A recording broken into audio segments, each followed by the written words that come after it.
Boa noite, gente. Tudo certo? Meu nome é Carlos. Boa noite a todos os presentes. Estamos aqui presentes para mais uma formação na Juventude Trabalhista. Hoje, que é um dia típico, feriado de Dia de Tiradentes, mas também a data de luto, tanto para a Igreja Católica quanto para o mundo, que foi a data de falecimento do Sumo Pontífice, Papa Francisco. Uma formação, então, carregada de um simbolismo muito curioso, e que vai ser dada por alguém representante de um movimento de base ligado à democracia cristã, nosso aliado Carlos Dias, da Comunhão Popular. Ele, que é professor de História pelo seu estado, Pernambuco, alguém ligado com a democracia cristã e que vai nos dar uma formação hoje sobre a temática a Igreja Católica na Era Vargas. Quem vai trazer esse conteúdo é ele, não sou eu. Então, eu vou passar agora a palavra para o Carlos. Carlos, possa fazer a apresentação que você muito bem entender e logo em seguida dar início à sua exposição. Boa noite, gente. Antes de começar, estão conseguindo me ouvir? Estou falando tão bom, se ou não? Tudo certo? Tá dando para te ouvir? Te falaria para levar um pouco mais o tom, mas pode seguir. Fazendo assim. Ó, pessoal, meu nome é Carlos. Eu moro no... Eu moro em Pernambuco. Moro numa cidadezinha bem pequena aqui do interior. Não tem nem 40 mil habitantes. Mas eu não sou daqui. Eu nasci no Rio de Janeiro. Nasci e cresci no Rio de Janeiro, mas a família toda daqui. Tá? Em 14 anos eu vim morar aqui. Fiz ensino médio, faculdade, tudo aqui. Formei em História e hoje eu sou professor aqui da rede estadual. Tá? Eu dou aula na mesma escola que eu me formei, tá? Lá no ensino médio. Sou um dos membros fundadores aí da Comunhão Popular, assim, quando de começo não era nem Comunhão Popular, era um outro nome que a gente tinha pensado, quase que o Pedro, né, que fez formação aqui, pensou, e por meio das primeiras assembleias, a gente foi definindo um outro nome e deu aí Comunhão Popular, né? E hoje eu estou aqui, né, representando esse movimento, tá certo? Deixa eu fazer agora também um breve resumo da minha visão de questão política e tal. Eu sou, assim, como que eu posso dizer? Eu tô com a camisa do Brizola, tô com a camisa do Brizola aqui, né? Grande Brizola. Como eu disse, minha família é toda aqui de Pernambuco, né? Toda de Pernambuco e tal.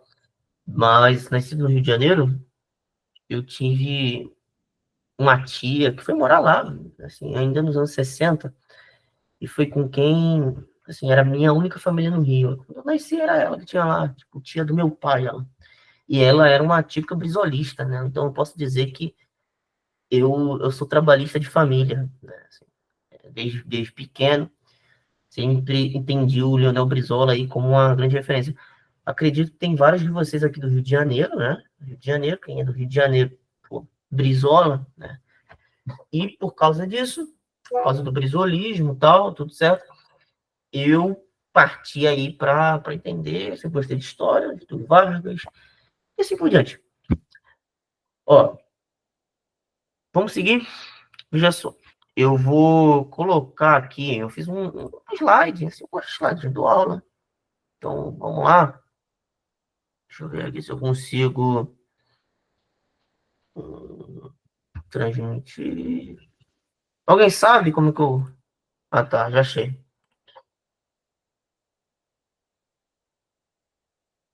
Estão vendo, né? Pronto. Vê só. Eu quero dizer uma coisa. Eu sei que no final vai estar aberto aí a perguntas e tudo mais. Só que eu quero dizer que se tiver algo, por agora vocês podem colocar e eu vou respondendo. Aí e no final a gente coloca outras, tá certo? Porque eu tenho isso, dou aula em escola, né? Dou aula em escola, então eu gosto desse diálogo. Eu gosto do diálogo, tá certo? Vamos lá. Vê só. Vamos iniciar aqui falando da igreja durante a Era Vargas. A igreja durante a Era Vargas. E é o seguinte: todo mundo aqui sabe quem é esse aí que tá nessa figura? Já viram em algum lugar? Sim ou não? Acho que tem um. Foi o. Sim, né? Conhecem? É o Cardeal Leme. O Cardeal Leme, gente, para quem nunca ouviu falar, ele foi um brasileiro nascido numa cidadezinha do interior de São Paulo, tá? Do interior de São Paulo, se tornou padre, foi bispo da então Arquidiocese de Olinda, tá? Ele vai ser, inclusive, o fundador da minha diocese, né, a Diocese de Nazaré. Ela vai ser fundada como um desmembramento da então Arquidiocese de Olinda, Cardeal Leme. Na época, ainda não era cardeal, era só Dom Leme, bispo, né, arcebispo de Olinda. Nos anos 30, ele vai se tornar o Cardeal Leme que a gente conhece e tal, e que teve uma grande influência na época do varguismo. Mas veja só, vamos fazer o seguinte: vocês preferem que eu coloque esses slides assim, ou eu vou só falando e depois eu mando esses slides para vocês? Digam aí. Porque eu sei que vocês vão fazer um corte, né, depois. Prefere sem o slide ou só a minha voz? Só meu rosto, então. Slide junto. Pronto, beleza. Então, vamos lá. Seguinte. A Igreja antes da Revolução, a Revolução que eu estou falando aí é a gloriosa de 1930, né?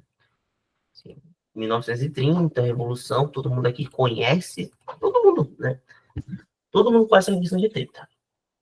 Não vou, inclusive, isso é um ponto que eu quero dizer a vocês. Hoje, eu não vou falar de questões assim de um aporte teórico, tipo assim, as influências da doutrina social, da Rerum Novarum, a 40º ano. Não necessariamente. Não vou trabalhar nisso, na formação do trabalhismo. Não vou fazer isso. Mas eu vou falar da história, como foi as relações da igreja e do Estado do Brasil durante esses 15 anos. Mas antes de a gente chegar nos 15 anos, a gente tem que entender o seguinte, que antes da Revolução, o Brasil vivia uma questão muito complicada, questão religiosa. Vamos lá, vamos voltar no tempo? Voltar no tempo? Lembrem, vocês se lembram, assim, eu acredito que todo mundo aqui é familiarizado com esse tema, né? Que foi a questão religiosa lá do Dom Vital. Vocês lembram disso? Sim ou não? Dom Vital, lembram? Lembram, né, Dom Vital? Eu nunca ouvi falar. Nunca ouvi falar. Dom Vital, ele foi bispo de Olinda. E lá nos anos 1870, o Papa da época era o Papa Pio IX, né? Beato Pio IX, beatificado por João Paulo II, né? Por São João Paulo II.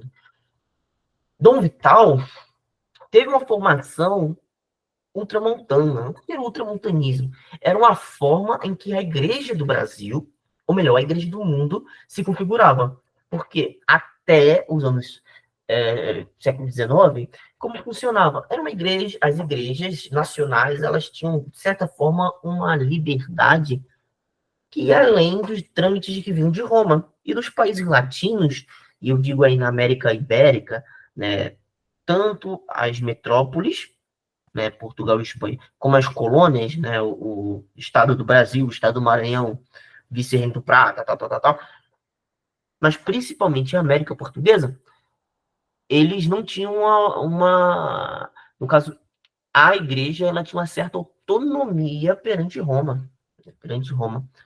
Então, a formação clerical, ela não era o que o Concílio de Trento, tá, do século XVI, mandava fazer. Não era o que o Concílio de Trento falava. Para vocês terem uma noção, quando Dom Pedro I renuncia, né? Renuncia não, né? Abdica do trono, né? E vai para Portugal e vai começar ali a regência, o período regencial aqui no Brasil. O que foi que como que foi a organização? Foi literalmente uma regência. Eram pessoas que administravam o Estado do Brasil em nome, tá, do futuro imperador, Dom Pedro II.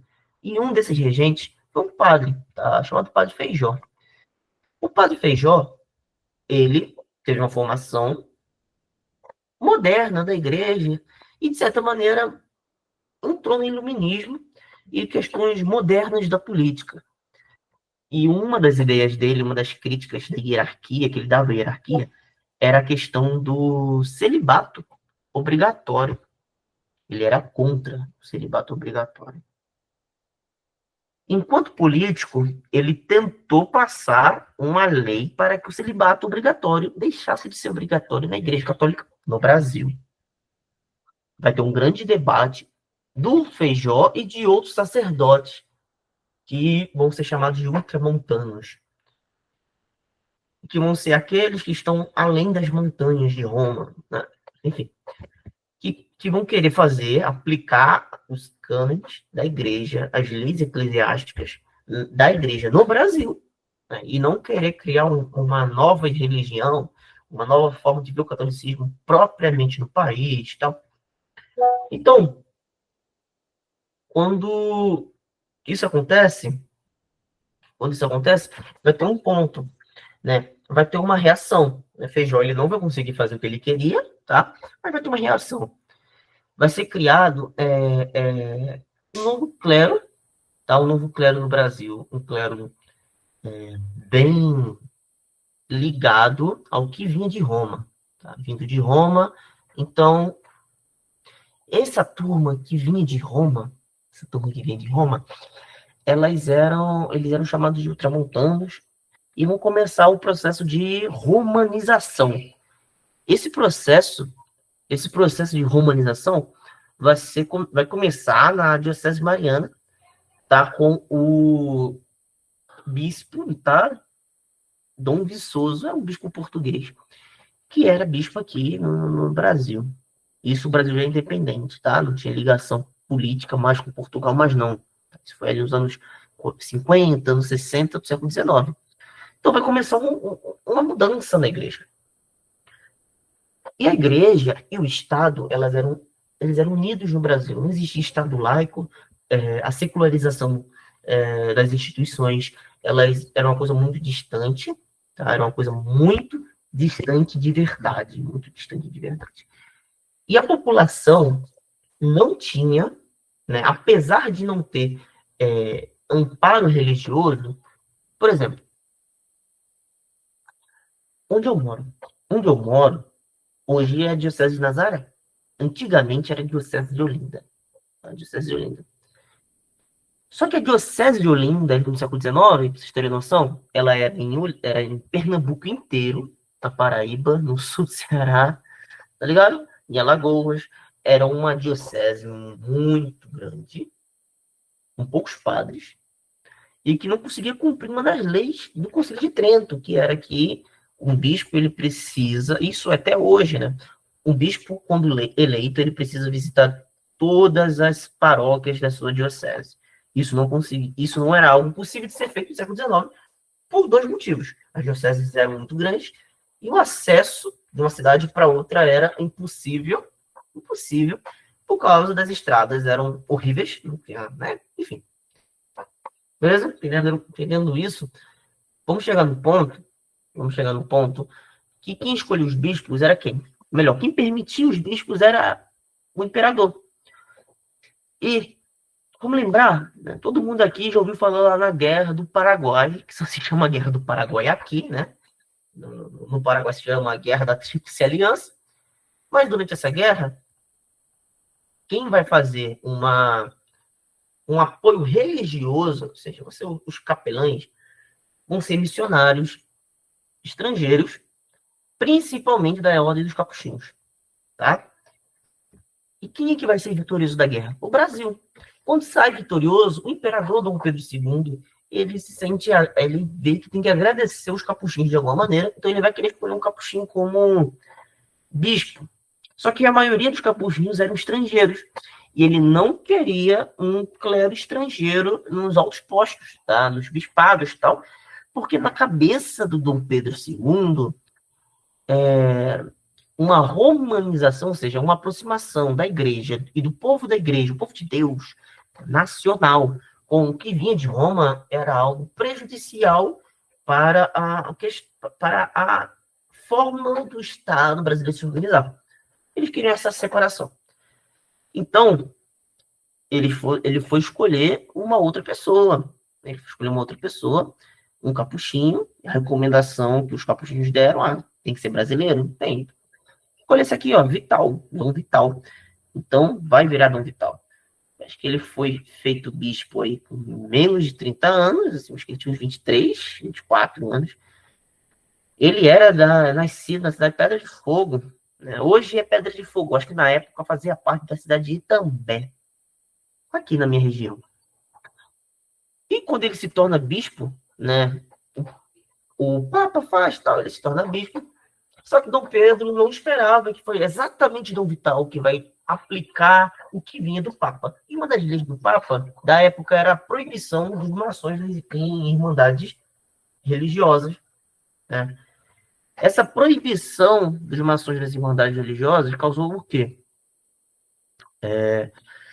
Fez com que os clérigos, né, os chefes eclesiásticos, tivessem que fazer meios de expulsar esses maçons das irmandades, das dioceses. E o bispo que vai dar a cara para acabar com isso vai ser exatamente Dom Vital. E a consequência é Dom Vital preso, tal, e pronto, todo mundo já pegou isso ali. E, mas por que eu estou falando disso? Era Vargas, tal. Mas é para a gente entender o local da igreja ali nos anos 30, a gente tem que voltar a 1870. Quem estuda história aqui sabe que os eventos políticos, sociais, a história ela não acontece sozinha, tá? Ela acontece de pontos que ligam um ao outro, tá? Um evento ele não acontece sozinho, ele tem que ter uma origem, tá? Uma origem intelectual e assim por diante. Então, Dom Vital preso, depois ele é solto, vai ter um outro bispo que vai também, Antônio Macedo da Costa, bispo do Pará, que vai ser em defesa dele, enfim. Vão ser presos, soltos, tal, mas isso vai diminuir muito a ligação da igreja e do Estado. A igreja ela vai começar a ser vista como traída pelo Estado, porque o Estado ele tinha um dever de cumprir as leis da igreja. E a igreja, ela tinha que dar aquele amparo religioso às questões políticas do Estado. Eu não vou dizer que era uma troca de favores, mas era uma mão lava a outra, né? Vamos dizer assim. Só que aí vai ter a separação do Estado, né? Tipo, e vou fazer uma pergunta. Aí eu quero que vocês me respondam, se tiver com o microfone aí. A igreja no Brasil, com a separação do Estado, qual foi a reação? Foi uma reação positiva? Os bispos gostaram ou os bispos desgostaram? E aí? Como que vocês acham que foi a reação?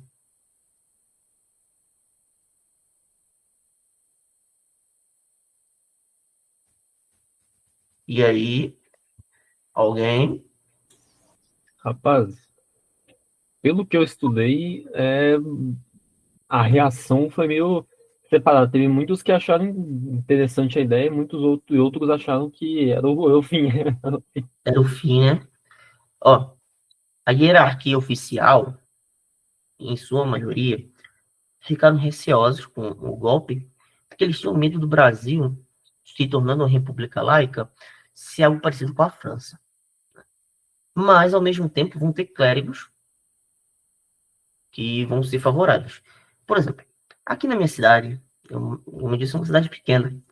Só que aqui tinha um padre de Recife, que foi padre da então paróquia aqui da cidade da época, né? Paróquia Nossa Senhora do Bom Despacho, que hoje não é nem mais paróquia, hoje em dia é uma capela. Mas antigamente ela era paróquia, essa paróquia lá, essa igreja. E ele é um dos fundadores de uma banda. Você sabe o que é uma banda marcial? Sim. Banda de desfile cívico e tal. Aqui na minha cidade tem várias. E uma das mais antigas é a banda 15 de Novembro, que tem esse nome por causa do golpe. E foi fundada na, vamos dizer, na sacristia da igreja da época. Esse padre tem essa ideia, ele provavelmente era um republicano. Ele era um republicano, e não só ele, vários outros eram republicanos. Ah, mas a igreja não é uma, a igreja é uma monarquia, mas a forma que que a monarquia tratou a igreja no Brasil não foi muito bem vista pelos clérigos, principalmente depois da prisão do Dom Vital e do Dom Antônio.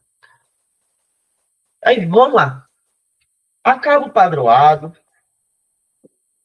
e com o fim do padroado vai ter a proibição do ensino religioso nas escolas públicas. Vai ter o fim dos feriados religiosos. Por exemplo, feriado bom, né? Assim, para quem não é religioso, esse feriado agora foi maravilhoso. Saiu, tal, né? Páscoa, né? Sexta-feira Santa, aí quem não trabalha no final de semana, juntou com hoje, que é um feriado fundado pela República, inclusive, o 21.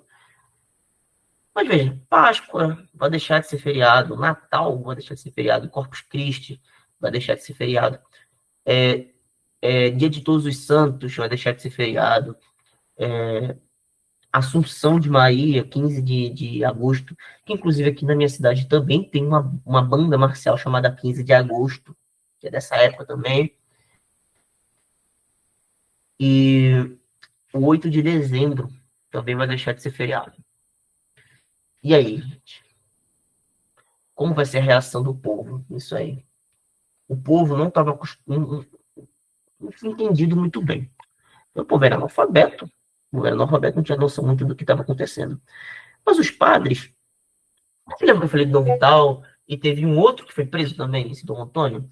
Esse Dom Antônio, poucos dias antes do golpe, da proclamação da República, ele se tornou primaz do Brasil, vamos dizer assim. Ele se tornou o arcebispo de Salvador. Então, quando se tem o golpe, eles vão começar a fazer. Eu vou colocar aqui para vocês verem. Decreto Laicidade da República, que é o decreto 119A, de 7 de janeiro de 1890.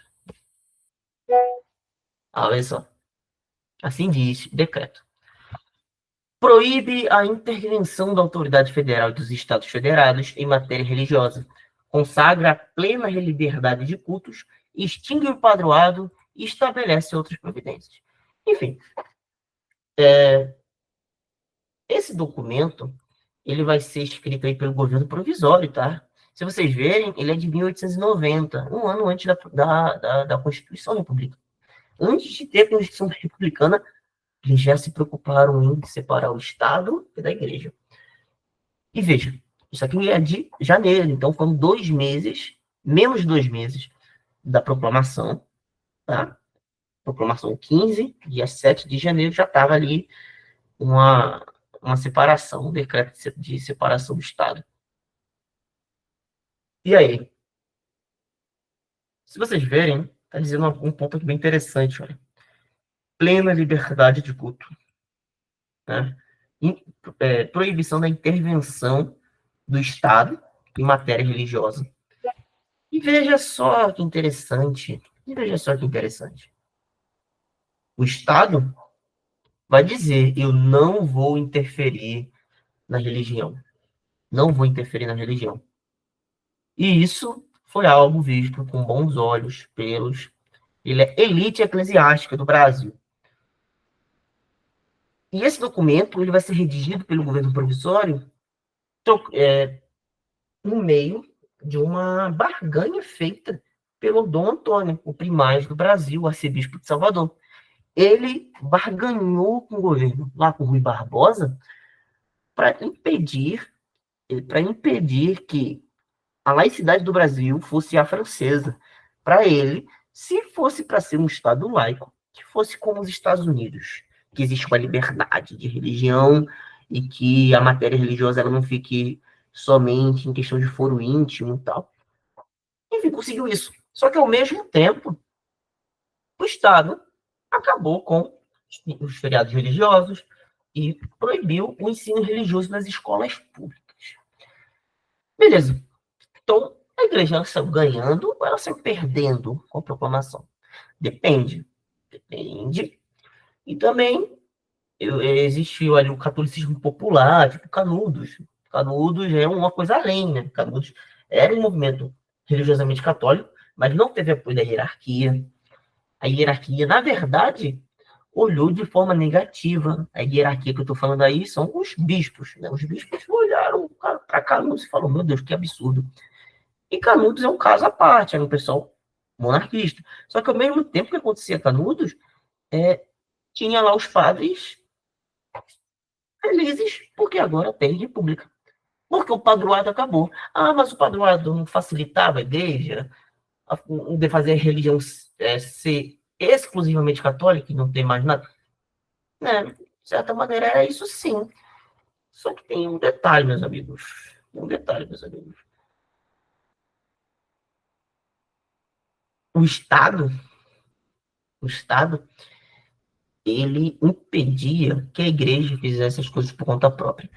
Por exemplo, o meu TCC na faculdade foi sobre um missionário capuchinho que viveu aqui em Pernambuco, depois vai para o Rio de Janeiro, vai se tornar até conselheiro de Dom Pedro II, e é o Frei Caetano de Messina, né? Está até com processo de beatificação aberto pela Diocese de Garanhuns. O Frei Caetano de Messina, boa noite, Jonathan. O Frei Caetano, quando ele ia publicar, não, ele ia fazer uma missão, ele tinha que pedir permissão ao presidente da província, mesmo ele sendo o chefe, né, o líder ali dos capuchinhos em Pernambuco. Ele tinha que pedir ao chefe da província. Vocês terem uma noção. Então, isso tem que... Você tem o seu superior religioso, e às vezes você é o próprio superior religioso, mas você não pode mandar uma missão. Você primeiro tem que, mesmo se você já tiver os bens materiais para sustentar aquela missão, você tinha que pedir apoio financeiro ao Estado. Ao Estado. Tá ligado? E o Estado tinha que permitir você sair para ir. Por isso que as pessoas, elas nasciam, cresciam, viam um padre raramente. Mas quando via, era uma festa muito grande, eram várias confissões, vários casamentos aconteciam, enfim. Tinham as santas missões dos capuchinhos, aqui em Pernambuco, por exemplo. Funcionou assim. Só que ao mesmo acaba isso, né? Acaba o padroado e tal. Então, essa obrigatoriedade de ter o Estado no meio acaba, gente. Acaba. E isso foi muito bom para a igreja. Muito bom mesmo. Vocês vão entender agora o porquê. Ó, apesar da proibição do ensino religioso e o fim dos feriados religiosos também, vai ter uma expansão diocesana. O primeiro cardeal latino-americano vai ser brasileiro. Na época, vai ter uma disputa entre o Brasil, a Argentina e o México, para quem seria o primeiro cardeal da América Latina. E quem vai ser escolhido vai ser o Joaquim Arcoverde, daqui de Pernambuco, e vai se tornar aí o arcebispo, né, de São Sebastião do Rio de Janeiro. Pessoal aí do Rio de Janeiro, quem nunca teve oportunidade, visite aí a antiga Sé. A antiga Sé fica ali no centro, né? Antiga Sé. Lá dentro da antiga Sé tem lá o túmulo do Arco Verde. Né? Tá lá os restos mortais do homem. E tudo isso é um evento da restauração católica. E quem foi essa restauração católica? Foi uma forma da hierarquia, usando os leigos, né? Ou seja, todos aqueles que não eram presbíteros, nem bispos, para reafirmar o catolicismo na sociedade. Era muito dito assim, bem mais da maioria da sociedade do Brasil é católica, mas os católicos não têm voz no poder. Os nossos políticos, eles são indiferentes religiosos, eles vivem no indiferentismo, enquanto a população, ela quer religião, quer fé, a nossa sociedade, ela está cada vez mais afastada disso. Então, a primeira pessoa a constatar isso é um padre que é muito desconhecido, muito. Eu digo que ele é muito desconhecido pela questão empírica minha. Certa vez, eu encontrei alguns redentoristas, né, que é uma ordem religiosa, e eu falando, né? Não, eu li um tempo desse sobre o primeiro redentorista do Brasil, Padre Júlio Maria. Nunca tinha ouvido falar desse cara. Mas esse Júlio Maria, ele foi um advogado, viúvo, com alguns filhos, que depois da viuvez, os filhos já grandes, se tornou padre. E, enquanto padre, ele vai ser uma das primeiras pessoas, isso aí já na virada do padroado, tá? Do padroado para o Estado laico, é falar, olha, nós somos maioria, mas nós somos uma maioria de católicos mornos.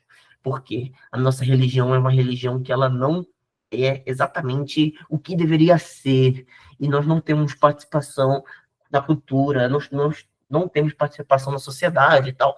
Isso é o padre Júlio Maria falando. Aí vai ter a carta pastoral de Dom Sebastião Leme, arcebispo metropolitano de Olinda. Essa aqui é a capa. Tá? Publicada ali em 1916. Ele escreve isso aqui assim que chega aqui em Pernambuco. Então, ele vai falar tudo isso que eu disse. Olha, os nossos políticos são diferentes, nós precisamos criar uma cultura religiosa, nós precisamos restaurar todas as coisas em Cristo, que era o lema do Papa da época, né? O Papa Pio X, tá? São Pio X, né? Na verdade, São Pio X. Então, é o Papa antimodernista, dos antimodernistas, mas é conhecido por isso. Então, o Dom Sebastião Leme, ele queria restaurar todas as coisas em Cristo. A cultura, a política e a sociedade.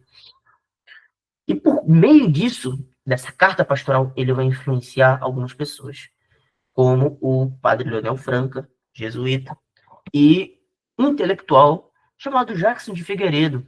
Jackson Figueiredo, que em 1921, ele que era um indiferente religioso, um agnóstico e tal, vai se converter ao catolicismo e vai fundar a revista A Ordem e fundar o Centro Dom Vital, isso em 22. Tá?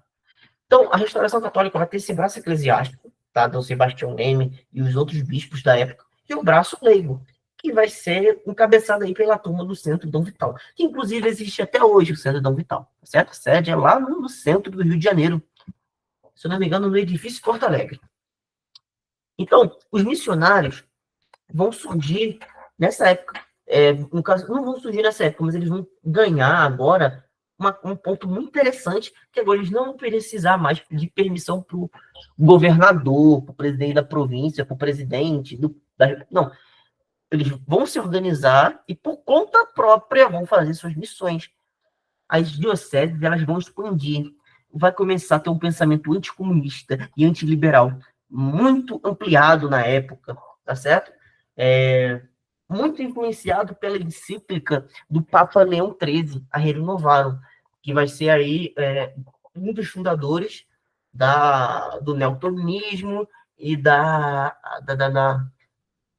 doutrina social da Igreja. Ó, o novo clero, que a gente está falando aqui, tá? essa nova turma, tem alguma mensagem? Não. Vocês terem noção, em 1890, no Brasil, tinham 9 seminários, apenas 9 seminários, em um país muito grande de verdade. 9. Desses 9, boa parte tinham sido fundados lá no século XVI, no século XVII ainda. A maioria era seminários muito antigos e, de certa maneira, abandonados e esvaziados. E por que só tinha 9? Porque para construir seminários precisava da permissão do imperador. E adivinha só, o padroado, em vez de ajudar a igreja, na verdade, sufocava a igreja, impedindo que ela se expandisse e fizesse, né, a máxima do ir pregar o evangelho a toda criatura.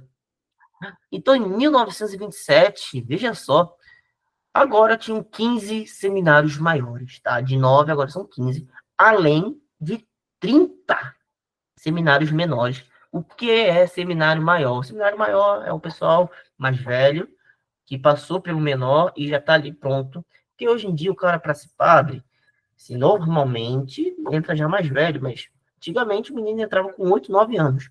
Tá? E ele entrava muitas das vezes por causa que vinha de uma família que não conseguia, principalmente aqui na Primeira República, tá? Eram pessoas que não tinham muitos bens materiais, mas os filhos tinham interesse do estudo. Então eles iam para os seminários para estudar. Muitos acabavam que nem se tornavam padres. Tipo o presidente Juscelino Kubitschek. Juscelino Kubitschek, ele foi seminarista, tá? Estudou com os vicentinos, tá? Em Minas Gerais, do jovem. E a questão da diocese, tem uma coisa que mostrou maior ainda. Vê, em 1890 eram 12 dioceses, tá? 12. Olinda, Salvador, Rio de Janeiro, São Paulo.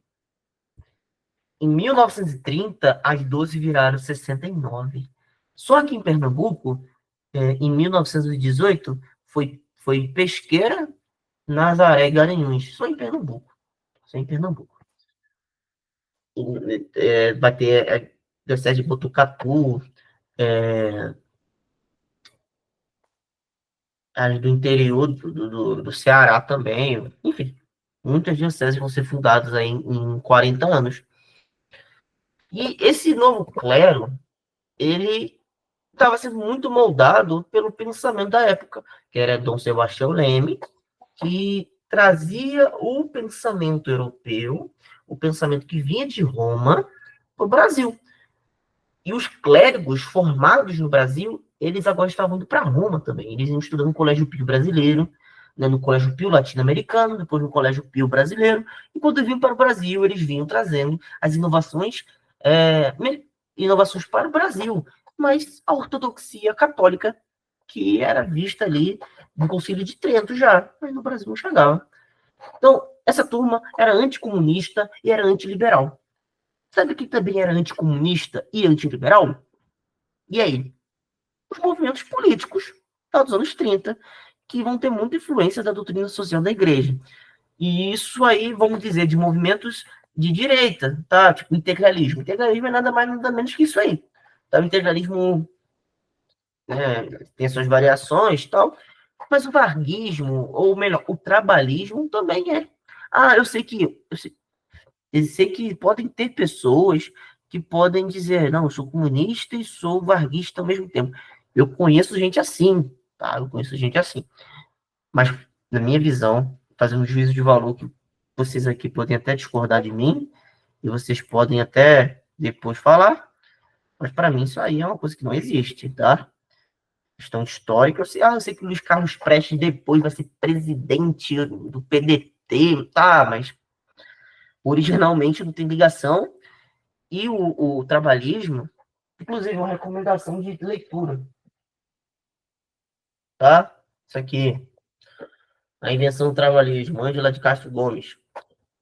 Esse livro, melhor, o trabalhismo, a gente tem que entender o trabalhismo como uma, uma doutrina política que ela não surge do nada, ela tem suas origens no castilismo, no positivismo e também na doutrina social da igreja. Todas visando a questão do trabalhador e um antiliberalismo, tá? O antiliberalismo na ideia do livre comércio e tal. E também, aí, influenciado pela igreja, o anticomunismo dos anos 30, tá? Aí agora a gente pode fazer uma ideia. Será que esse anticomunismo, as ideias, é porque a igreja, apesar dela não ter espaço na política e entre a elite, o povo era extremamente católico. O Estado não chegava nos interiores. Quem chegava no interior eram os padres. O que o padre dizia, estava dito. Tá? O coronel mais safado do mundo ainda respeitava o padre, né? Ele não respeitava o policial, mas respeitava o padre, sabe? Então, a visão desses padres vinham para o interior e a população era anticomunista ao extremo, antiliberal, mesmo sem nem saber muito bem o que era. Mas se o padre falou que tá ruim, é ruim. Se o padre falou que tá bom, sabe? Era mais ou menos essa forma que a sociedade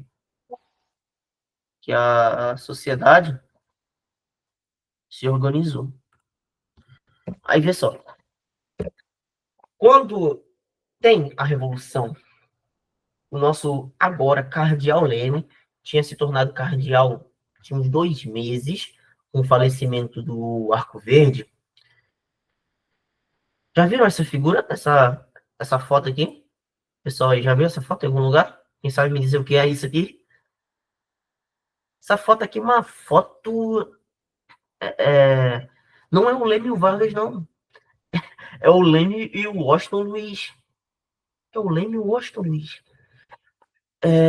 O Washington Luiz, que vai ser o presidente deposto da Revolução, ele não vai querer sair. E quem vai convencer ele a sair vai ser exatamente o nosso Cardeal Leme. E o Cardeal Leme, ele já estava se articulando politicamente em um projeto político-religioso, tinha aí uns 15 anos já. Tá? Ele era, até hoje, inclusive, o Centro Dom Vital, o líder do Centro Dom Vital, ele é escolhido pelo arcebispo do Rio de Janeiro, tem uma ligação até hoje. Tá? O Centro Dom Vital ele vai ser, né, o braço leigo da restauração católica no Brasil. E o Dom Vital era o cabeça, tá? Dentre todos os bispos, ele era o cabeça, tá? Que levava uma coisa ali, uma coisa aqui, e assim ainda. Então, o Cardeal Leme vai ter uma missão aí. Ele vai ajudar o Washington Luiz a ser deposto sem ter um aumento no conflito. Então, essa foto aí é o Cardeal Leme com o Washington Luiz levando ele para o presídio lá no Forte Copacabana, tá, no Rio de Janeiro. Então, o Washington Luiz, o Cardeal Leme, ele foi atuante na Revolução? Não necessariamente. Os membros, tá, os membros na eleição que vai ter, o Júlio Prestes, por exemplo, ele não era muito bem visto porque o programa governamental dele estava lá escrito, tipo, coisas muito genéricas em matéria religiosa e moral, que quando se lia, se entendia que, na verdade, ele não ia querer mexer em nada do status quo. Então, quando se tem a revolução, foi uma esperança da hierarquia e dos leigos de que agora, finalmente, né, o Estado ele vai ser católico, né? Ou melhor, vai ter uma influência do catolicismo maior. Então, o Cardeal Leme ele vai ajudar o Washington Luiz, tá? E ele vai ajudar várias outras pessoas que foram do lado do Washington Luiz a irem embora do país e proteger a família dos opositores, do Vargas e tudo mais. Porque, enfim, ele fez a função de pastor, né? Para evitar derramamento de sangue. Só que, ao mesmo tempo, o clero estava esperançoso com a era Vargas, porque para ele seria a forma de finalmente agora a gente conseguir chegar no Estado, né? Retornar o ensino religioso e fazer tudo mais. Isso aí era de onde eles partiam, né?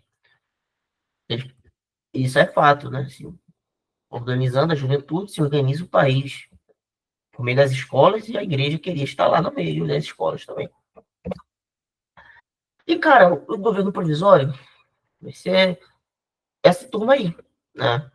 Vocês sabem quem são esses aí? Já ouviram falar? Eu acho que esse aqui é mais conhecido, né? Chico Ciência, né? Ó, o primeiro é o Alfredo Melo Franco. O do meio é o Francisco Campos. E o roupa aqui de militar é o Juarez Távora. Os três vão fazer parte do governo provisório, tá? E os três vão ser muito bem vistos pela hierarquia da igreja. Por quê? O Afrânio, tá? Ele era um camarada ligado aí à intelectualidade católica. Então, ele, tecnicamente, ele era uma das pessoas que estavam organizando essa restauração, essa reafirmação da igreja na sociedade do Brasil. Ele era uma dessas pessoas. O Chico aqui, né, ele não era católico praticante, vamos falar dessa expressão, ele não era um católico católico, mas ele era bem visto pela hierarquia por um motivo. Enquanto secretário lá de Minas Gerais, ele retomou o ensino religioso. Então, a igreja via ele como um homem de ordem, né? Um homem que ia trazer a ordem por meio da educação, tá? E o Juarez Távora foi um dos tenentes, participou lá do movimento tenentista dos anos 20, né? De 6 anos antes da Revolução. Paraibano, né? Se eu não me engano, ele é paraibano, tem até uma cidade com o nome dele na Paraíba. Deixa eu ver se ele nasceu mesmo, Paraíba. Ele nasceu no Ceará, na verdade, mas tem uma cidade no interior da Paraíba chamada Juarez Távora. Uma cidadezinha bem pequenininha. Se alguém que for da Paraíba, me diga. Né? Cidadezinha pequenininha. Esse Juarez Távora, gente, ele era sobrinho de um bispo, tá? Um bispo de uma diocese de Minas Gerais. Então, os três eram figuras que tinham uma ligação com a igreja ou que a igreja via de maneira positiva. Então, o governo provisório, dentre muitas das coisas que foi feito, eu quero elencar aqui, ó, esse decreto, tá? O decreto 20.351 de 1931, que esse decreto criou a Caixa de Subvenções, que era o quê? Era uma maneira do Estado financiar filantropia, caridade e tal. Só que quem fazia filantropia era o quê? Eram normalmente instituições religiosas. Então, esse decreto ajudou a igreja a fazer as suas missões, a fazer as santas casas, melhoramento das santas casas e, consequentemente, levar a doutrina católica para mais locais e para mais pessoas. Então, esse aí é um dos primeiros pontos que a gente vai entender.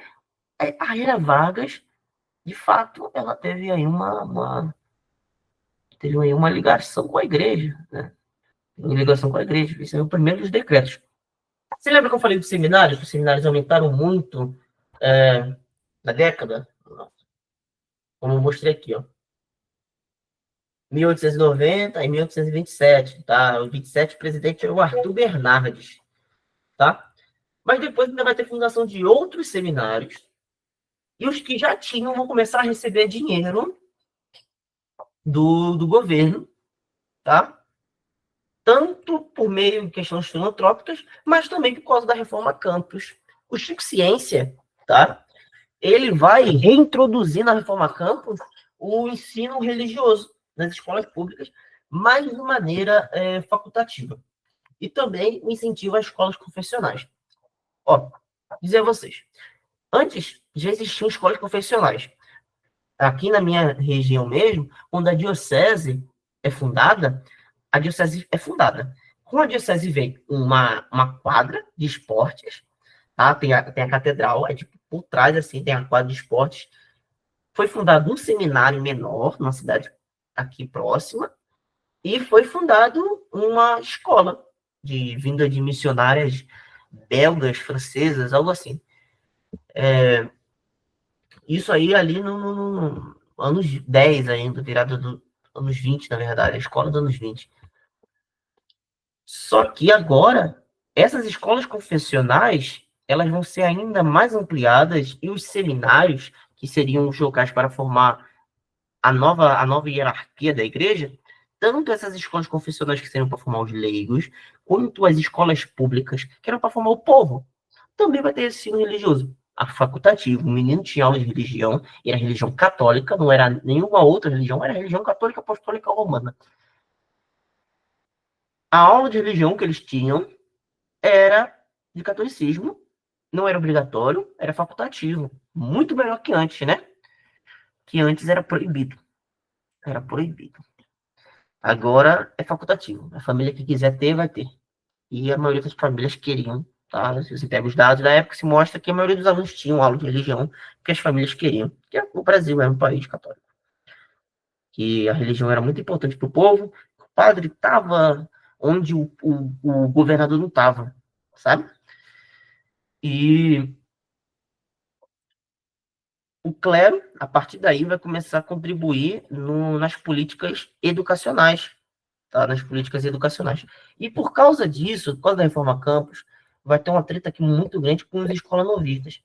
Ó, a turma aí, alguém aqui é formado em licenciaturas ou pedagogia? Alguém? Ou sou eu aqui? Mais alguém? Alguém aqui? Eu não. Tá. Ó, quem é formado em pedagogias ou licenciaturas, ouviu falar de Anísio Teixeira. Quem não é, talvez pode ter ouvido falar também, porque o Anísio Teixeira, ele é o nome de uma instituição, né, do MEC, se eu não me engano. E o MEC, fundado pelo nosso presidente Getúlio Vargas, né? Pelo nosso presidente Getúlio Vargas, que voltará, ele vai voltar, né? Diziam os nossos antepassados. O MEC, né, que era Educação e Saúde, era o Ministério da Educação e da Saúde, vai ter a reforma Campos, primeiro-ministro de Educação e Saúde Pública, com essa influência da igreja, retorno e tal. Só que, ao mesmo tempo, tinha uma nova prática pedagógica, que era a escola nova, tá? Que era baseada na pedagogia de um americano chamado John Dewey, tá? Enfim, é uma ideia de uma escola pública e laica. Se era uma escola pública e laica, obviamente eles vão ser contra a reforma Campos. Que a ideia deles era a expansão das escolas para todo mundo, mas sempre de uma maneira laica, sem ter interferência religiosa, enfim, nessa linha de raciocínio. Então, para eles, tinha aquela crítica. Além de retornar o ensino religioso, mesmo de maneira facultativa, o Estado agora está financiando escolas confessionais e seminários. Que coisa é essa? Então vai ter um embate entre a intelectualidade católica, os clérigos, principalmente ali o Alceu Amoroso Lima, que está tendo essa figura, tá? Esse aqui é o Alceu Amoroso Lima. Já ouviram falar em Alceu Amoroso Lima? Alguém aí já ouviu falar no homem?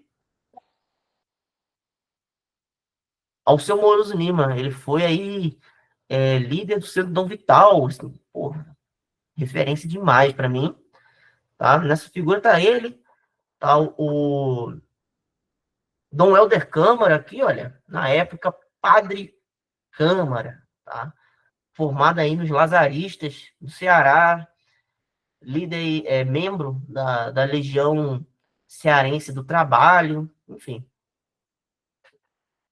Assim, também da Ação Integralista, né? Fez parte da IB também, o Padre Câmara. E tem outros aqui também. Eu esqueci o nome desse aqui também. São escritores modernistas, né? Esqueci o nome deles. Quem aí for bom, não conheço. Eu acho que esse aqui será o Manuel Bandeira e esse aqui é o Carlos Drummond de Andrade. Enfim. Essa turma, principalmente o Alceu, Dom Helder e outros que vão fazer parte ali do Centro Vital, todos aí encabeçados pelo projeto de reafirmação da igreja no Brasil, eles vão ter esse embate com as escolas novistas, porque, na verdade, o Brasil é um país católico, a maioria da população é católica, então a escola ela tem que ser católica. Onde já se viu isso? Estado laico? Não, isso não pode, não. Espiritualidade, a maioria da população é católica, e nós não podemos ser indiferentes a isso. Por isso, os pais, eles podem podem colocar os seus filhos em escolas públicas e nas escolas receberem a educação católica se os pais quiserem. Então, essa era a ideia. E os escolas novistas, eles eram contra isso. E o bagulho ficou bem maior, porque quando vai ter um manifesto assinado pelos escolas novistas, vai ter assinaturas de pessoas que eram reconhecidamente comunistas e assim, o Anísio Teixeira não, Anísio Teixeira é um cara liberal tal, mas tinha um pessoal comunista e depois eu posso trazer referência, tá? Depois eu posso trazer referências do nome do pessoal que era agnóstico, tá? Se eu não me engano, a Cecília Meirelles assinou isso também. Enfim, não ser visto de maus olhos pela hierarquia, pelos leigos. E esse aí é um dos pontos aí também que o Estado vai ficar do lado da igreja. Tá? O Estado vai ficar do lado da igreja. Por quê? A igreja era a maioria da população e o Estado não queria ficar mal com a maioria da população. O Estado, essa separação entre o Estado e a igreja, esses laços informais de poder, essa separação ela vai ser bem moderna, até coisa de ditadura militar para cá. Até a ditadura militar, o Estado e a igreja estavam de braços dados, mas isso começou com a Era Vargas. A Era Vargas, ela colocou a igreja de volta no centro do debate cultural e político da sociedade brasileira. Então foi a Era Vargas que fez essa maravilha. E aqui nós temos o Cristo Redentor, né? Braços abertos sob a Guanabara, né? Como dizia aí Tom Jobim, ou é João Gilberto, sei lá. E o Cristo Redentor, alguém aqui já foi ao Cristo uma vez na vida? No Cristo Redentor tem é o maior santuário, o maior santuário católico a céu aberto, né? Quando criança, morava no Rio, nunca tinha ido ao Cristo. Acho que como a maioria dos cariocas nunca vão. Quem mora nos pontos assim não costuma ir, né? Mas depois de velho, visitando o Rio de Janeiro, eu fui visitar o Cristo. Na época já era católico, já conhecido aí de umas coisinhas de história. Aí eu entro lá e tem um busto do Dom Leme, né? Aí eu fui ver, né? Dom Leme, ele esteve lá na fundação, tá, do Cristo Redentor, ao lado do nosso presidente Getúlio Vargas, tá vendo? Essa foto é de 1931, ainda durante o governo provisório. Tá? Ainda durante o governo provisório. Dia 12 de outubro de 1931, essa foto, dia da fundação. Como vocês podem ver, tá o cardeal Leme, né, com suas roupas de cardeal, mas em volta do presidente Vargas tem outros bispos também, tá? O Cristo Redentor vai ser um monumento de reafirmação do local da igreja na sociedade brasileira. Né? Imagina você colocar uma estátua de Nosso Senhor no mais alto monte para toda a cidade do Rio de Janeiro, e na cidade de Niterói também dá para ver o Cristo abençoando a nossa cidade. Nossa, isso é uma forma de falar, nós estamos aqui, nós existimos, o catolicismo não morreu, tal. E a inauguração vai ser ainda durante o governo provisório. Só que passa o governo provisório e vai ter uma constituinte, tá, para fazer a nova constituição, e vai ser criada a Liga Eleitoral Católica, que vai ser um grupo leigo, que vai ser liderado pelo Alceu Moro Lima, mas encabeçado, ideia do cardeal Leme, uma forma de criar candidatos católicos leigos para participar da Constituinte. Um desses deputados eleitos vai ser o Plínio Corrêa de Oliveira, tá? Paulista, depois aí fundador da Tradição Família e Propriedade, lá nos anos 60, ele que vai tender assim ao catolicismo intransigente, enfim, essa é a expressão que a ciência da religião usa, né, a sociologia da religião, intransigente, integrista, tal, ele vai ter essa ligação lá, ele vai surgir aqui também na Liga Eleitoral Católica, e outros, tipo o seu Moro Lima e outros, vários outros. E o Dom Leme, quando termina a eleição, ele vai dizer que foi um grande triunfo para a igreja, e a igreja agora tem participação política. E olha só o que vai acontecer. O então cardeal Eugênio Pacelli, futuro Papa Pio XII, visita o Brasil. E quem nós temos aqui? Nós temos o cardeal Pacelli. Temos esse membro aqui, que eu não sei o nome dele. Temos aqui o presidente Getúlio Vargas, né, o baixinho. E nós temos aqui o cardeal Leme. Cardeal Leme sempre no meio, né? Então, a visita do Eugênio Pacelli ao Brasil, o Getúlio Vargas, ele vai dar um discurso nesse mesmo dia aí, dessa foto, falando que o catolicismo é um elemento muito importante para a cultura e para a sociedade brasileira. Esse é o ponto. Então, o Getúlio Vargas ele vai dizer isso. E, então, o varguismo vai ter essa ligação com a igreja. E, assim, a gente pode dizer, a gente pode pensar, será que era um apoio genuíno ou era um apoio circunstancial? né? Ele apoiava em troca de algo. Se apoiava ou não, não cabe a nós dizermos aqui agora, é um debate muito além, mas vamos partir do ponto que era só circunstancial. Getúlio Vargas era, né? Enfim, Getúlio Vargas não era católico, ele tinha um filho chamado Lutero, que ele botou pra zoar com o padre, sabe? Mas ele colocou aí, fez muito pela igreja no Brasil. Então, querendo ou não, assim, ele colocou de volta a igreja no cenário político, cultural, deu espaço político e, enfim, permitiu uma grande geração de intelectuais católicos assim desse o poder e tentarem aplicar teorias, teorias católicas baseadas na doutrina social na sociedade. Por exemplo, aqui em Pernambuco, quando vai ter o Estado Novo, o Agamenon Magalhães, tá, o interventor ou o governador de Pernambuco, ele vai ter um dos secretários, acho que é o secretário da Fazenda, um camarada chamado Manuel Lubambo. Esse camarada, Manuel Lubambo, ele era um cara extremamente católico, praticante e tal, e, assim, eu falo praticante para dar essa ênfase, mas para mim, católico é católico. Né? Se não é o que chama de praticante, ele é católico. Mas, enfim, o, o Manuel Lubambo, ele vai ter as suas teorias econômicas baseadas na DSI, né? O Manuel Lubambo, que vai ser redator aí dono da revista Fronteiras, que era tipo a Ordem, só que aqui em Pernambuco. Inclusive, nessa revista Fronteiras, tinha época que ela era só recorte do que estava na Ordem. Aí trazia para cá e outras notícias regionais e comentários da Guerra da Espanha e da política portuguesa, porque ele gostava muito de falar de política e de salazarismo. Aí vê, intelectuais católicos, políticos, né? Pronto, esse Manuel Lubambo, que eu disse, ele fazia parte da Juventude Mariana, não, era Congregação Mariana da Mocidade Acadêmica, que fez parte aí do Colégio Manuel da Nóbrega, que vai dar origem à Universidade Católica de Pernambuco.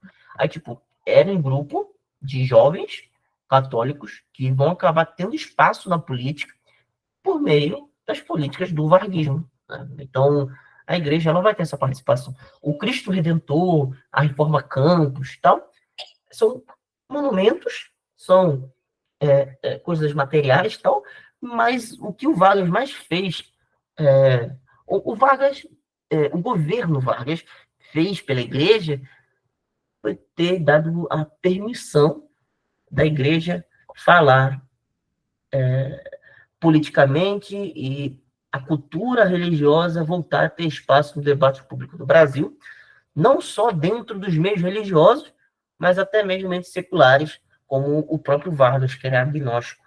Apesar que depois ele vai, né, dizem por aí, que ele se tornou católico, fim de vida, e até casou na igreja com a esposa Darcy Vargas, né, a esposa de Darcy Vargas.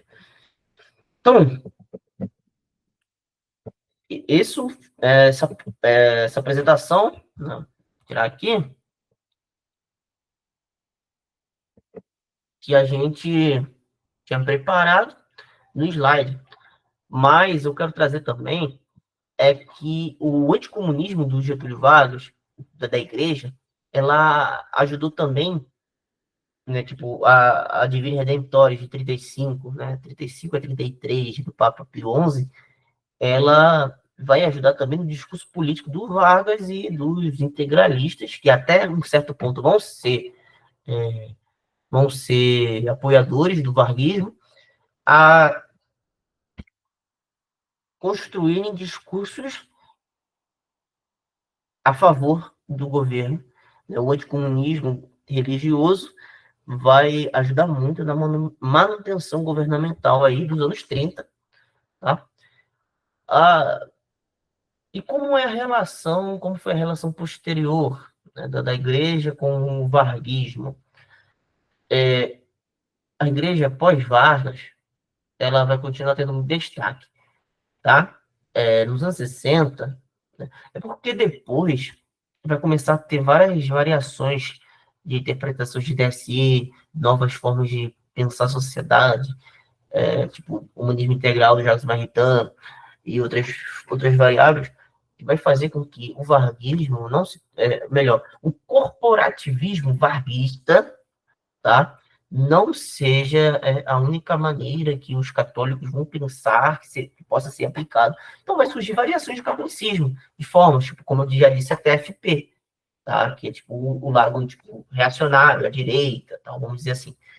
Mas vamos ter aí, tipo, o Alceu Mouros Lima vai sair de um grande apoiador do varguismo para, no fim do Estado Novo, ele já ser um cara extremamente anti-Vargas, porque ele vai entender aí uma nova forma de pensar o Estado, democracia, humanismo integral. Na época do Vargas já existiam católicos contra o Vargas, tipo o Heráclito Sobral Pinto, tá? Advogado, inclusive, apesar de católico, ele vai ser o responsável por trazer a filha da Olga Benário e do Luiz Carlos Prestes, que tinha nascido lá na Alemanha, para o Brasil. Tá? Ele vai advogar para trazer ela de volta, ser nascida. Assim, acho que ele já tinha uns 2 anos por trás. De volta, ele vai defender vários comunistas e tal. Então, era um católico que fazia parte do Centro Vital também, que, de certa maneira, ainda ali no Estado Novo, ele e o Alceu já vão ter esse rompimento, porque eles vão entender que, naquele momento, um Estado autoritário já não cabia, né? O Estado Novo acabava perdendo seu poder, apesar de que, né, o Estado Novo, ele foi muito... O Estado Novo, não o Estado Novo, mas a Era Vargas como um todo, contribuiu muito para a expansão da igreja, como eu disse. Os seminários, o novo clero, missionários, monumentos, literalmente Cristo Redentor, né? Todos dessa época. Agora, vou abrir aí a perguntas. Digam aí se vocês têm alguma coisa a dizer. Podem falar agora. Perfeito, valeu demais, Carlos. Uma salva de palmas digital aí para o Carlos, rapaziada. Quem ficou até agora, agradeço a presença. Vamos agora iniciar o período de dúvidas, tá? Então, quem tiver a sua dúvida, levantar a mão, que seguiremos a fila do Google Meet. E aproveitando já que eu estou aqui falando, gostaria de tirar a dúvida, o Carlos. A formação é focada muito no contexto da Era Vargas, mas após a Era Vargas, em que a gente ainda tinha Vargas, né, o contexto do PTB e da República Populista, como é que continuou sendo a relação da igreja com o partido PTB? Como é que foi a relação da igreja com o segundo governo do Vargas? Existiam algumas rusgas depois de alguns rachas que houveram, como você listou na formação, ou era já um outro contexto? Conta pra gente um pouco sobre o que veio depois. Veja, a população que era católica, ela continua apoiando Getúlio Vargas, de longe.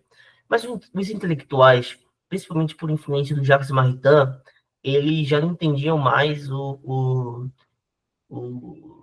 ditadura, tá? A gente pode gostar do Getúlio Vargas, o que for, mas a gente não vai negar que o Estado Novo foi uma ditadura seguindo os padrões aí de um Estado liberal, tá? Não vamos negar isso, não.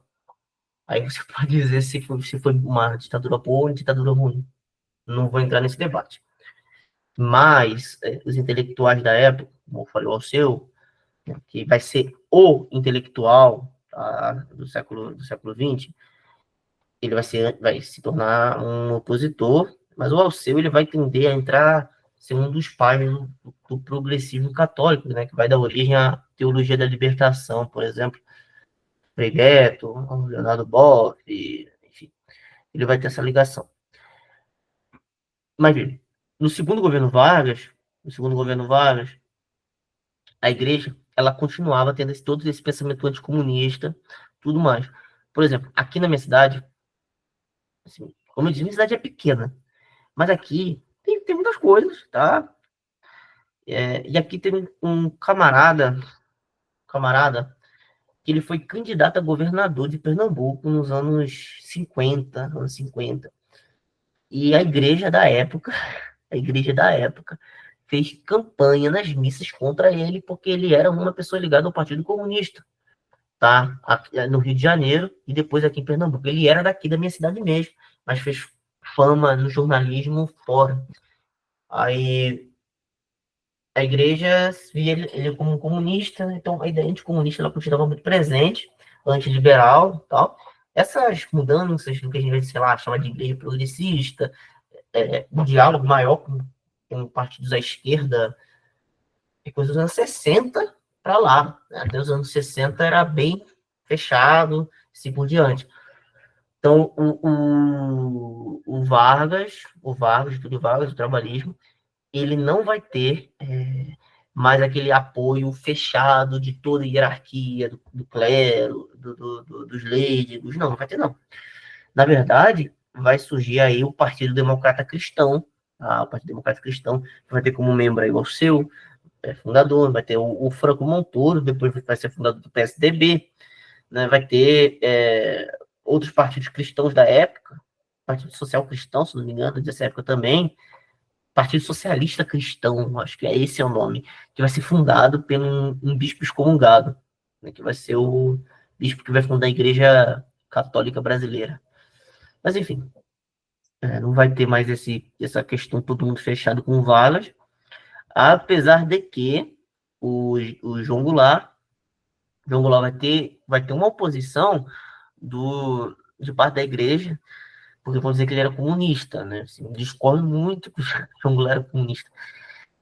Porque se ele fosse comunista, não gostaria dele. Mas ele não era mesmo.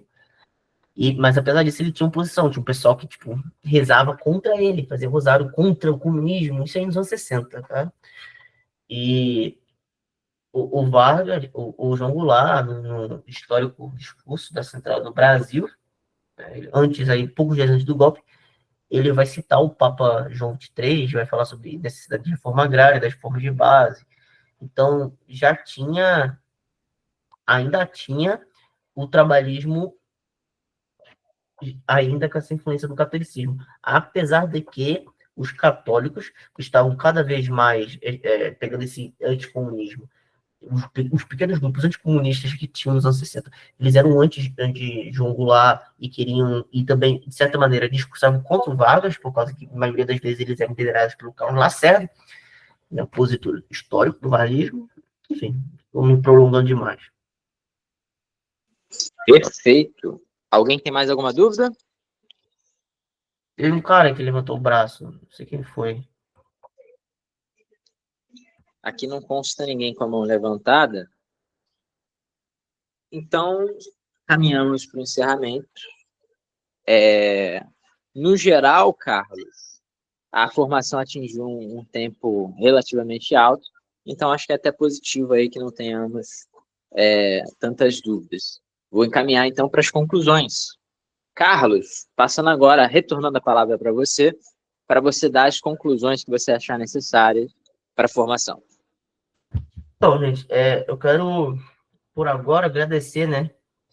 Primeiro ponto, eu queria agradecer pelo convite, tá? Desculpa qualquer coisa se eu me prolonguei demais. Eu sei que quiz online às vezes é muito chato, né? Às vezes é chato. Mas eu quero, e agora, fazer uma recomendação bibliográfica para vocês, né? Eu não conseguiria vir aqui sem falar uns livrozinhos, tá? Primeiro livro é esse aqui, olha. História Ecumênica da Igreja, que vai da Revolução Francesa até a queda do Muro de Berlim, tá? Para entender mais ou menos como foi esse raciocínio, para criar uma estrutura nova da Igreja nesse mundo moderno, pós-Revolução Francesa, como vai ser essa reação antimoderna, que vai influenciar nas formas aí de política, de doutrina social, aí dos anos século XX, né? Esse livro, escrito aqui por um autor americano, secular, não católico e tal, eu li esse livro semana passada, tá? Padres, Celibatos e Conflito Social, do Kenneth Serbe. Pô, o livro, ele é interessante, tem muita informação boa aqui, muita informação boa, É um autor secular, então, enfim. E para deixar em autor secular de novo, deixa eu pegar esse aqui. Esse aqui é um dos livros mais importantes da minha vida, que é o Elite Eclesiástica Brasileiro, de Sérgio Miceli. E esse livro aqui na faculdade, pô, nem lembro mais quando foi, acho que 2022, eu acho, que ele vai falar sobre a formação do clero, da elite eclesiástica, da formação desse clero dos anos 30, sendo formados ali na virada do fim do Estado do religioso, empadroado, tal. Um livro muito interessante, também de um autor secular, só que esse aqui é brasileiro, acho que ele é professor da USP. Pô, um livro muito bom, apesar de que tem as suas críticas conceituais, assim, hoje em dia tem um conceito que ele usa aqui, que é a questão da estadualização do poder eclesiástico, tem uma crítica por trás, algumas pessoas têm uma crítica. E esses aqui que não podem faltar também não. Primeiro de todos, História das Ideias Religiosas, do João Camilo de Oliveira Torres, tá? Isso aqui, da edição de câmera, vocês podem estar vendo aqui como eu marquei ele, um dos livros mais interessantes de João Camilo, tá bom? História das Ideias Religiosas do Brasil. E esse aqui do Antônio Carlos Vilaça, que vai ser um membro histórico aí do Centro Dom Vital também, tá? Que é o Pensamento Católico no Brasil. Tá? Interessante. E essa coleção aqui, tá? Partindo desse aqui, que é o Processo de Organização Eclesiástica, Processo de Reforma e Reorganização da Igreja no Brasil, tá? É um livro que fala sobre a romanização até 1926. Até ali o Arthur Bernardi, né? Do Dilermando Ramos Vieira. É um padre. Ele é um padre. E esses dois livros dele aqui, que é uma história da igreja, tá? Isso aqui é da colônia até a proclamação da República. É bom para entender, tipo, como o padroado foi uma porcaria. E isso aqui é como da proclamação da República até o fim do Estado Novo. Isso aqui é bem interessante. Inclusive, eu baseei quase tudo de hoje nele aqui, nesse livro. E aí também temos textos, não são livros propriamente de livros, né? Propriamente são livros. São tipo teses de doutorado. Por exemplo, vocês podem procurar aí Modernização Republicana, Maurício de Aquino. Acho que é uma tese publicada pela Unesp, acho que em 2009, 2013. Procurem aí, que vai ser muito interessante para entender também o espaço da igreja. E do Cândido Moreira, sobre o Alceu Moroso Lima, tese do Cândido da UFMT, professor da UFMT hoje, não sei por onde foi a tese dele. E tudo que vocês acharem sobre o Centro Vital, de certa maneira, é interessante para se entender isso.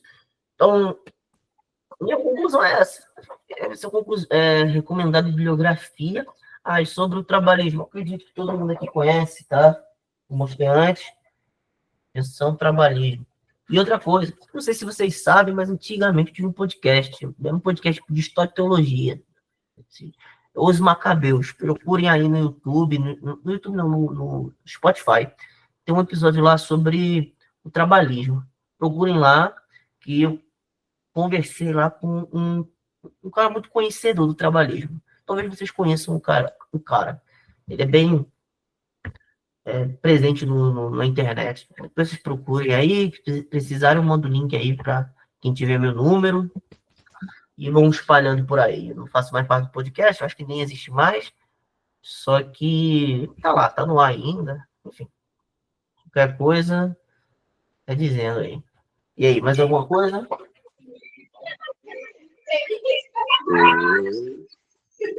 Para a gravação.